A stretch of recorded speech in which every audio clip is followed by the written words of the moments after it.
میں نے پچھلے دنوں ایک دواوین کے حوالے سے کہیں ایک گفتگو کی تھی، اور میں نے یہ عرض کیا تھا کہ ہماری جو اردو شاعری کے دیوان ہوتے تھے تو ان میں یہ روایت ہوتی تھی کہ دیوان کی جو پہلی غزل ہوتی تھی وہ حمدیہ ہوتی تھی، اور دوسری غزل جو ہے وہ نعتیہ، اور اسی طرح آگے چل کر بعض شعراء اگلی غزل کو منقبت کا رنگ دیتے تھے۔ تو میں نے یہ عرض کیا کہ غالب پہلے شاعر ہیں کہ جنہوں نے دیوان کی اس ترتیب کو سامنے نہیں رکھا، اور وہ جو حمد اور نعت کو شروع میں ایک خیر و برکت کے طور پر شعراء رکھا کرتے تھے، تو غالب نے ایسا نہیں کیا۔ یعنی غالب کا اگر آپ دیوان کھولتے ہیں تو آپ کو آغاز سے لے کر آخر تک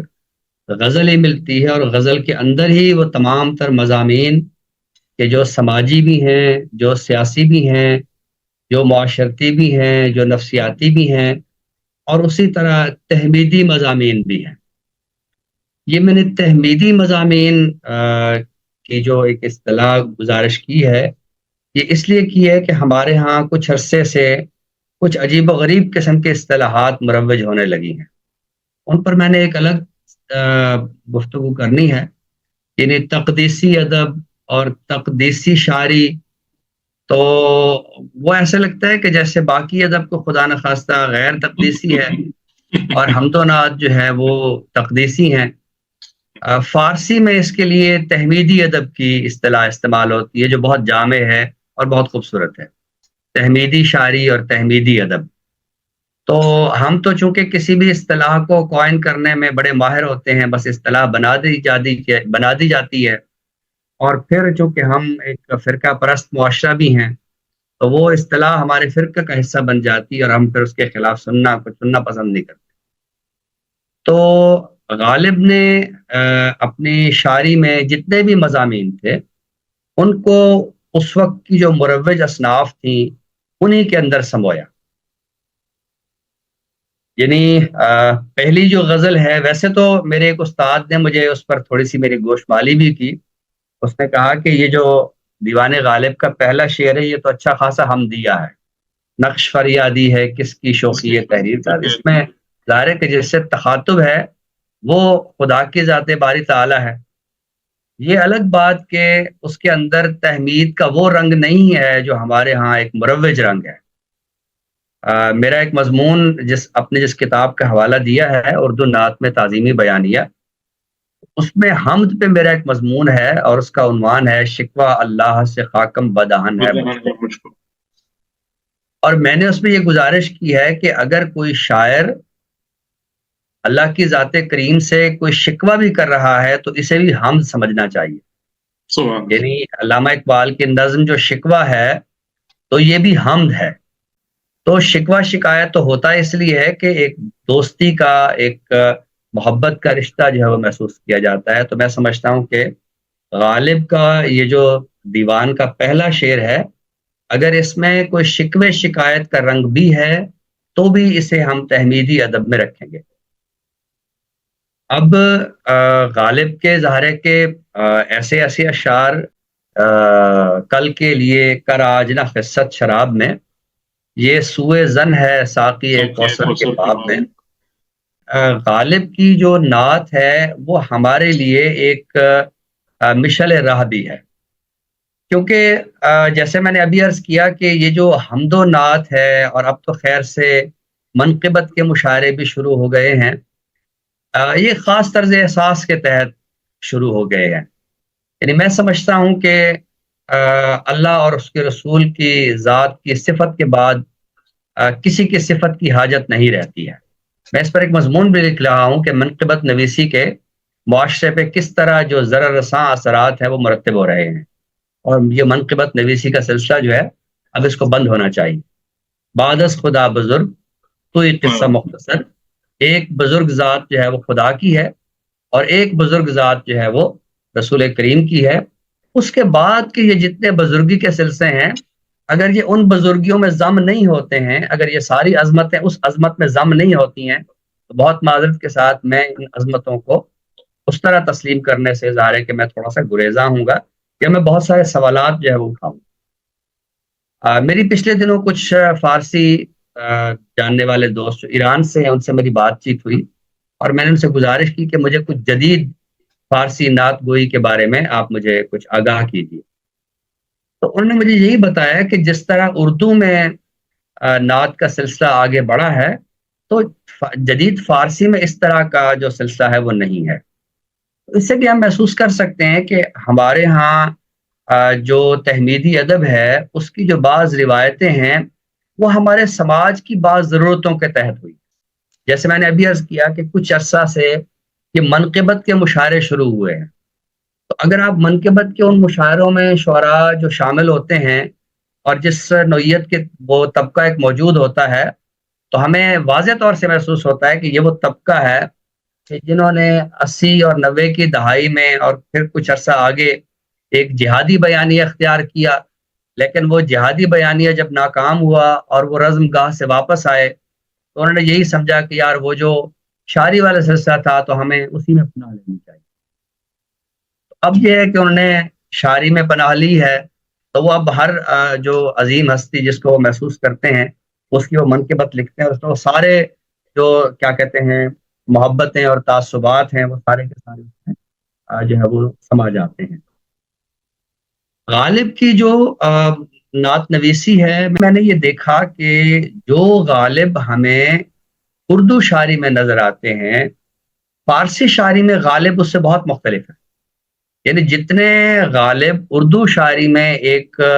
ہمیں ایک سیکولر پوئٹ کے طور پر نظر آتے ہیں، یعنی جس طرح انہوں نے ایک مذہبی اشرافیہ کے بارے میں سوالات اٹھائے،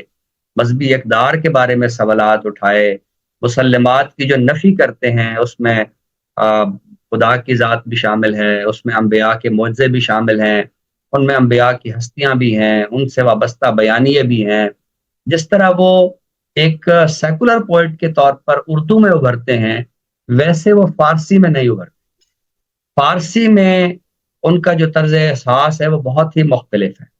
اور اس میں ایک سب سے بڑی جو ایک نمایاں مثال ہے وہ ان کی مثنوی ابر گوہربار ہے جو ان کی سب سے طویل مثنوی ہے اور یہ کہ ان کا نامکمل منصوبہ ہے. وہ چاہتے تھے کہ اس کو بہت آگے اس کو بڑھائیں اس تخلیقی سلسلے کو، لیکن وہ اس تخلیقی سلسلے کو آگے نہ بڑھا سکے. تو اس مثنوی کے جو اشعار ہیں وہ کم و بیش 1000 اشعار ہیں اور اس کا جو ایک چوتھائی حصہ ہے وہ نعتیہ اشعار پر ہے. اور ان نعتیہ اشعار کو دیکھیں تو میں سمجھتا ہوں کہ ان نعتیہ اشعار کو ہمارے کم و بیش ہر نعت گو شاعر کو پڑھنا چاہیے، کیونکہ بڑے شعراء نے جو اظہار کیا ہے تو جیسے آپ دیکھیے کہ غالب کے ہاں حمد اور نعت اور منقبت کوئی الگ اصناف نہیں ہے. اس طرح یہی چیز جو ہے وہ اقبال کے ہاں بھی ہے. اقبال نے بھی نعت کو بطور صنف شعر اختیار نہیں کیا لیکن بطور مضمون شعر اختیار کیا ہے. اور میں نے ایک جگہ یہ گزارش کی کہ اس سے ثابت ہوتا ہے کہ اقبال نے حمد و نعت کو پیکر کے بجائے بطور روح قبول کیا ہے.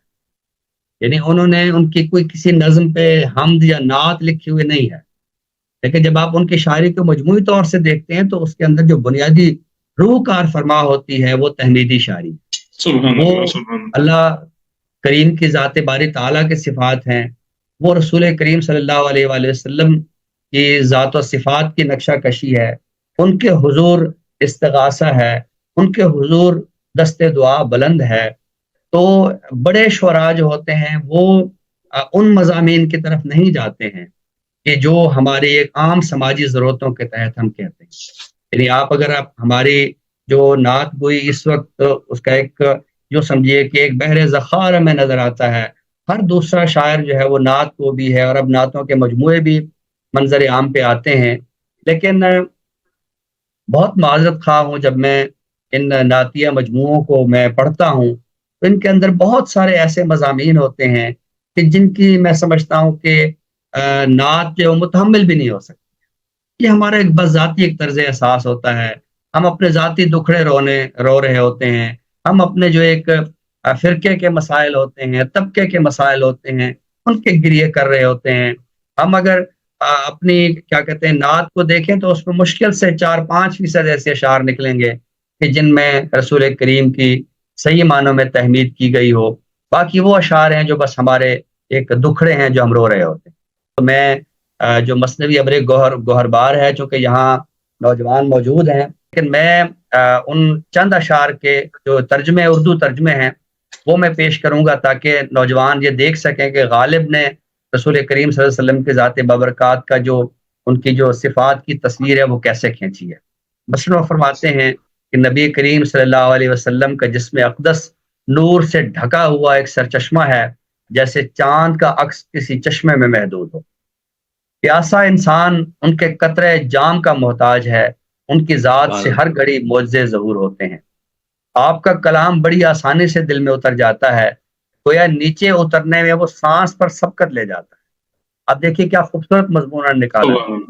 کہ آپ کا کلام جو ہے وہ دل میں سانس سے بھی پہلے جو ہے وہ ہمارے باطن میں اتر جاتا ہے، اور آپ کے مبارک ہاتھوں میں قلم پہنچ جانے کے بعد اپنے جولانی بھول جاتا ہے اور ان کے قلم تک تحریر کی روشنائی نہیں پہنچ پاتی۔ ان کا دل زیاکاروں، گناہ گاروں، یہ نقصان اٹھانے والوں کی امید گاہ ہے، اور ان کی نظر جہاں دیدہ لوگوں کا قبلہ ہے۔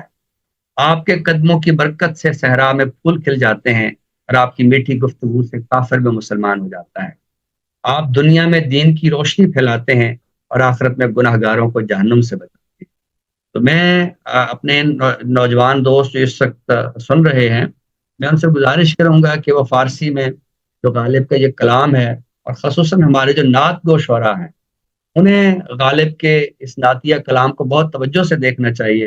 اور یہ دیکھنا چاہیے کہ نعت کہنے کے لیے کیا ذہنی معیار چاہیے ہوتا ہے، نعت کہنے کے لیے کس طرح کی بصیرت جو ہے وہ درکار ہوتی ہے۔